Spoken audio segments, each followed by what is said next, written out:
Let's jump to the story from Fox News. You know him, you love him. White House tells governors thousands of objects in the skies aren't aliens, could be used car lot balloons. The flying objects number in the hundreds, if not thousands, and could be anything from used car lot balloons to aircraft launched by commercial enterprises, a White House official says. Well, thanks for those words of reassurance. He says they're not aliens. This is not an invasion of aliens. I mean, it's funny, but it's not funny because people are communicating this on platforms that are widely viewed, and it's creating fear that is unnecessary. I segue into this story because we've got a Chinese spy balloon. They shoot it down. China's now threatening retaliation. We've now got UFOs being shot down. I'm wondering if the United States is ready for some comeuppance. And I don't want to say America and its ideals because I think we were founded on good things that gradually got better and we got rid of bad things. But now we have a military-industrial complex that is hell-bent on invading other countries for a variety of reasons, destabilizing the North Africa and the Middle East for cheap oil into our allies' countries. And China is ready to say, we'll play ball. So I'm wondering if you think we're headed towards some kind of actual action either on Taiwan or on the U.S., or are we about to get into another war in the Pacific theater? It seems like World War III. It seems like it. They can't stop saber rattling, and these people are reckless as hell. I mean, it seems like it. But let me just get back to explaining what the petrodollar is. So in 1970, whatever, when Nixon went off the gold standard, we then created the petrodollar, which he told Saudi Arabia, you can use our military wherever you want us to use it. You can use our military, which is why we're in Yemen helping create a genocide. Now, before that, so what we get from Saudi Arabia for the use of our military is anybody who buys oil from Saudi Arabia, they're the number one exporter of oil in the world. Anybody who buys it has to buy it in U.S. dollars. So they have to take whatever their currency is, convert it to U.S. dollars, and then buy their oil with the U.S. dollars. And that, what does that do? That artificially props up the U.S. dollar. So that's why we're the reserve currency around the world. So as soon as that goes away, which it is going away because now Saudi Arabia is starting to sell oil to China in China's denomination and not U.S. dollars. Also to India. And they're all, I think Italy also. So that will be the end of the petrodollar, which will be the end of the U.S. dollar being the reserve currency around the world, which means our dollar will collapse and along with our economy. Let me add to that. The reason this props up the American economy and makes Americans live so well while having to do so little, I'll give you an example. How is it that some writer at BuzzFeed's making $60,000, $70,000 a year? Serious question. Because the dollar is artificially strong. In order for the dollar to be as strong as it is normally, we would have to mass produce objects to sell. Something. We would have to export things. Yeah. Now, to be fair, we do export culture. People really want to watch, our celebrities and our pop stars tour around the world. Then this person plays a stadium in a foreign country that sells millions of dollars in tickets. They bring that money back to this country and we can use it. That's a fair export, Hollywood, etc. Movies making $1 billion overseas. But we do not export enough to keep the dollar as strong as it is. We just have lots of guns. And we tell people, use it or else. The other thing we do is we give tax dollars away and print money and give it to other countries, crossing our fingers that they will use it. So it's a multifaceted economic system. To prop up the petrodollar, we do things like send $10 million to Pakistan for gender studies. Did you hear about this? No, I didn't know about it. It was part of the big omnibus a couple years ago. And everyone's wondering, why are we giving $10 million to Pakistan for gender studies? It makes no sense. It does make sense.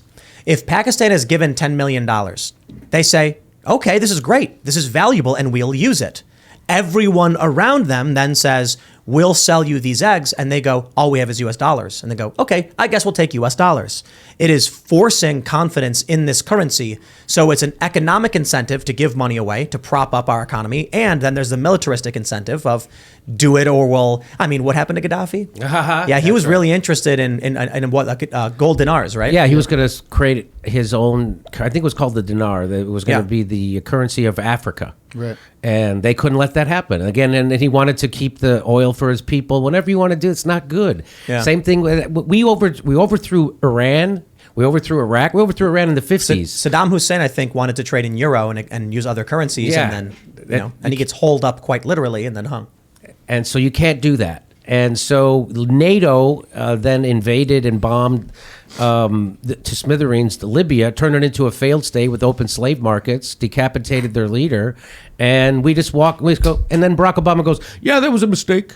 That was a mistake. Well, what did Hillary Clinton say? She laughed. She said, "We came, we saw, he died." Did you see her email with her emails about Sidney Blumenthal with Osprey Global Solutions, one of Sidney's arms manufacturing companies, or he's basically a gun runner, one of Bill Clinton's advisors. Okay. And he wasn't supposed to be involved with the Obama administration, according to Barack. He said, "No, I don't want Sidney around," but Sidney and Hillary are fast friends. They're old school. So she basically set up his company. They had plans to set up his companies, two of his companies, one of them is Osprey, in Libya, and then just sell weapons to the new administration.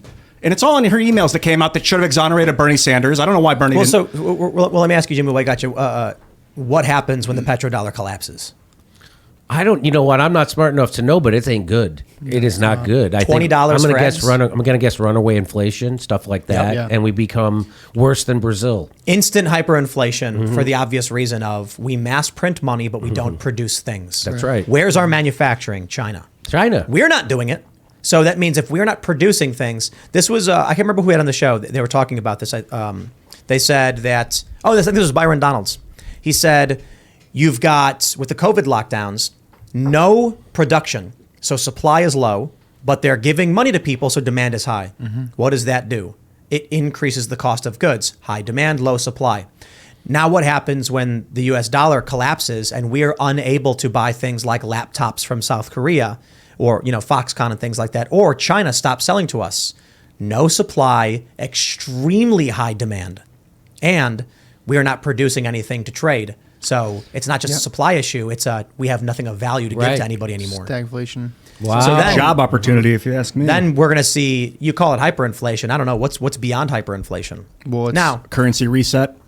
But that's if all of this stuff is actually heading towards war. If I'm worried about these balloons. I don't know what's going on, but China's threatening attacks on U.S. entities, they're saying. It seems to me that any move China is going to make on Taiwan, that's probably the first thing they're going to do before any kind of real war breaks out between us and them. It'll be they try to reclaim Taiwan, or I should say conquer Taiwan, because Taiwan's the actual government of China. But then I think we'll start to see things like we're seeing now. There will be sabotage, destabilization, cyber attacks, things to disrupt the United States before they make any hot conflict. And lots of confusion. So in confusion, if you look at this article, particularly these balloons, now, for all we know, these balloons could be radar. I don't know. I haven't seen any of it. I don't trust any of it. Maybe that first balloon, because everyone took pictures of it. But there's got this stuff called talking plasma. The military works on this, where they fire lasers from base stations and triangulate them in the sky. With the point that they all come together, it creates like a blob of plasma that they can move around really fast. And they'll be like, how does a craft move like that? Because it's freaking plasma. And they're going to tell you, they may be telling people that it's something other than what it is. So keep your mind open. Project Blue Beam. Yeah, if you can look Have it you up. Heard of that one?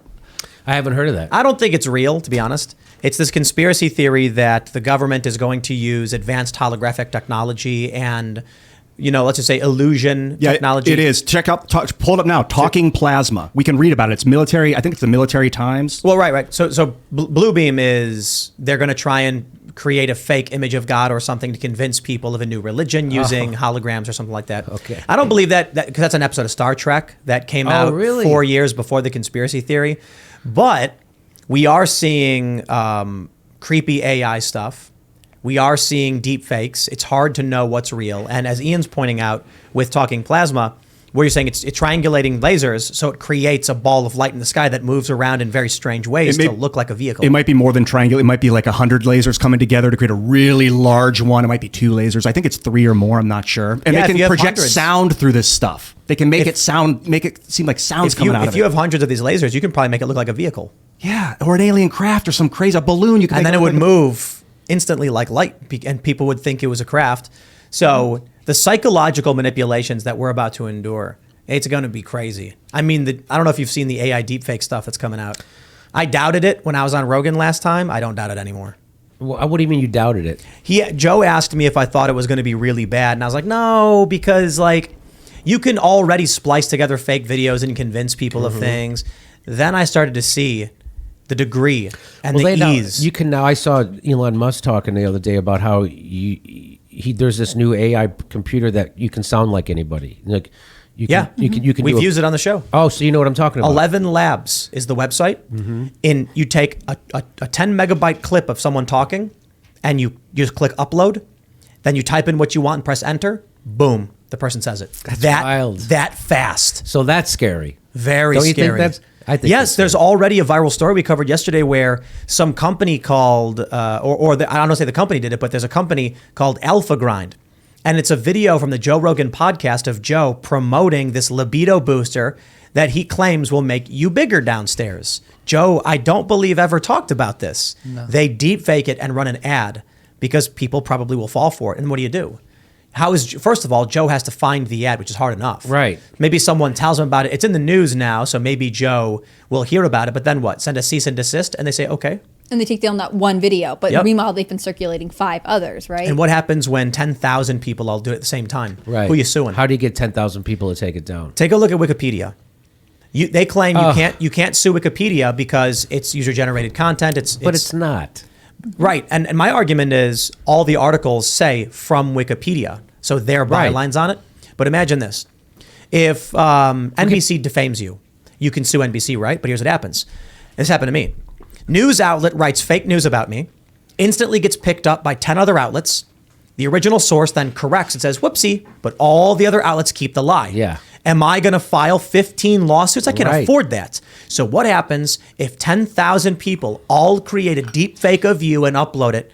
Who are you going to sue? 10,000 people? Good luck. This is I never thought of any of this. Yeah. So it's going to get real crazy. It's the digital Wild West where people are like planting their flags and there's no oversight. People are just killing indiscriminately, taking what they want. Think about a show like this. Right now we've got 52,000 people watching. If they really? Yes. If they, how do you do that? I don't know. One day at a time. I really appreciate everyone watching the show. Grind. Really intense work all the time from Tim. Wow. If every single person on a show like this, like I want to be careful in how I say this for obvious reasons, but I'll put it this way. There are very large shows that can get 10 to 20 to 50,000 live viewers. And that person could say something like, oh, won't someone rid me of this priest? And then even 10% make a deep fake, an embarrassing one. And the internet is flooded with these videos that look real, that sound real, and you can't do anything about it. Because even if you hired a law firm to go after all the fake videos, there's no way to stop them all. And no, good luck. It's not illegal. It's just an infringement on your life rights, copyright infringement or something. These people will argue it's parody. We have videos of us. Check this out. There are videos of us from the show. They're really funny where someone will splice together. You know, there's one with me, Phil, and Alex Jones, and it's like us saying we love each other or something. And it's an obvious joke. Someone could make a deep fake of you or anybody else saying something offensive or embarrassing, claim it's real, and then if it ever came to the point where they were sued, say, it's satire. Good luck. It's gonna be bonkers in the next month or two, because I'm already seeing this all over Instagram. The first thing I saw was Joe Rogan and Jordan Peterson discussing the feminist ethics of Super Mario Brothers. And at first I thought it was real, because it sounds like something they might talk about, but I was like, this is weird. Joe Rogan saying Princess Peach is a strong character in her own right, and Jordan Peterson saying Mario's tracking her without consent. And I'm like, this is strange. Really? And then I saw the comments, and they were like, this is a parody. And I went, holy that's that. Now imagine if everybody just starts doing it. During an election cycle, too. Yep. Right? So all this deepfake stuff is now at the point where an individual can load up 11 Labs and in 10 seconds have an audio clip of Joe Rogan endorsing Joe Biden or Donald Trump, and it will go viral. And people will put these things out, because if it tricks 10 people, they've succeeded. If 100 people know, well, who cares? Because they've succeeded in manipulating people into getting those votes or whatever else. So now the scary part is that this is going to lead them to, well, we got to protect you from this. And so then they're going to censor. And then they're going to have an even tighter control of what you can do and say on the internet. That's the real downside of this. That's what I see. Here's the best part. There's going to be some video of maybe Joe Biden or Trump doing something that is believable but bad. Mm-hmm. Then people are going to say, yo, that's a deep fake. Mm-hmm. Then you're going to get a bunch of politicians being like, we've got to stop this somehow. Mm-hmm. Then there will be a bunch of deep fake videos of people being like, you know, I honestly agree with censoring this information and putting restrictions in place to manufacture consent from the public. So the deep fakes will be the problem.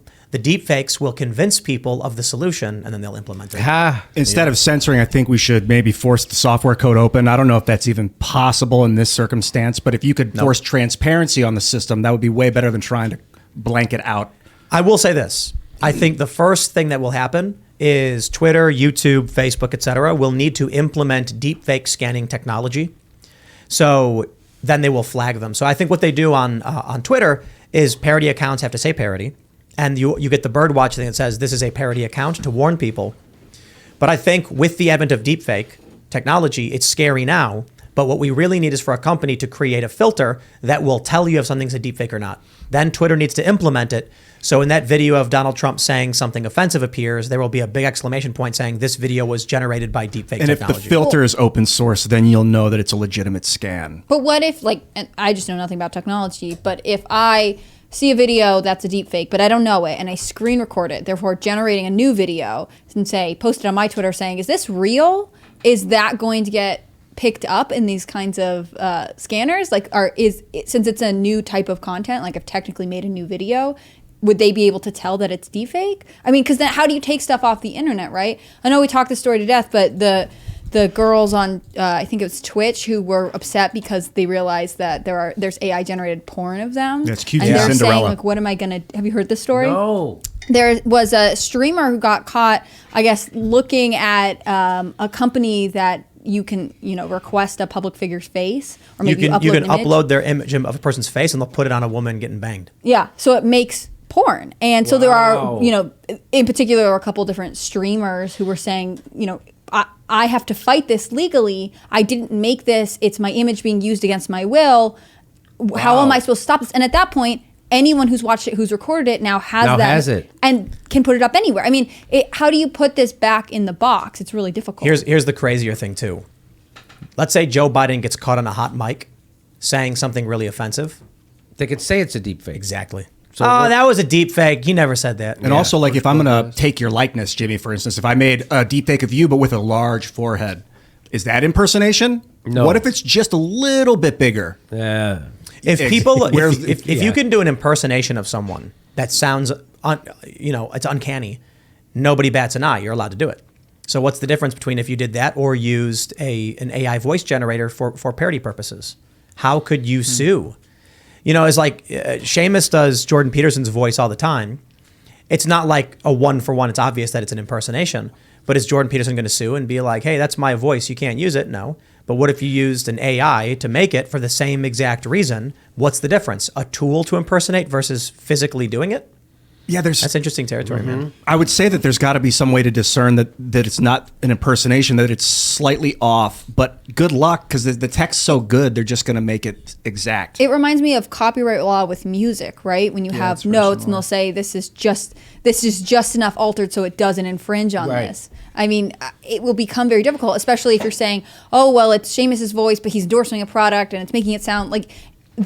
Watching the courts sort this out is going to be fascinating, but it means that a lot of people will be ruled against, right? Their images will be allowed to be manipulated. When we talk about law, like they say that the law is decided in the courts, I'm finding more and more that law is decided in technology code. I think it's decided by judges most of the time. I don't think law is decided by human culture, because a judge will not rule in a way that would get a Molotov thrown through his window.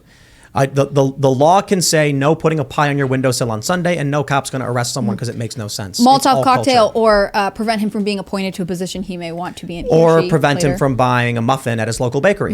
I don't know, they're but just going to do whatever they think. If everybody thinks that dogs are illegal, but the technology is telling you that there are no dogs, then no one's going to. Culture is almost irrelevant at that point. We may be getting to that point where we rely on Google and search and soon AI for our information.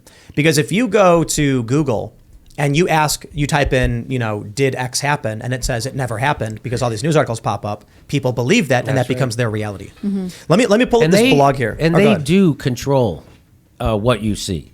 So Google does, like, their algorithm. You don't know. Like, that was what the big thing with Dogpile. Remember? They were like, that's another search engine. Mm-hmm. And everybody got bummed out when they said, hey, we're going to go along with the COVID narrative. And we're going to... Oh, DuckDuckGo. Oh, DuckDuckGo. Yep, and they were like, we're going to start censoring information. We're going to start deranking that, and we're going to start boosting authoritative sources. You're like, this is not what you guys don't. That's what Google does. You don't have to do that. So, of course, Big Pharma got some money in there somehow. That's all that was. Thanks for watching this clip from the Timcast IRL podcast. Hang out with us live Monday through Friday at 8 p.m. And become a member over at timcast.com for uncensored, members-only shows exclusive. Thanks for hanging out, and we'll see you all next time.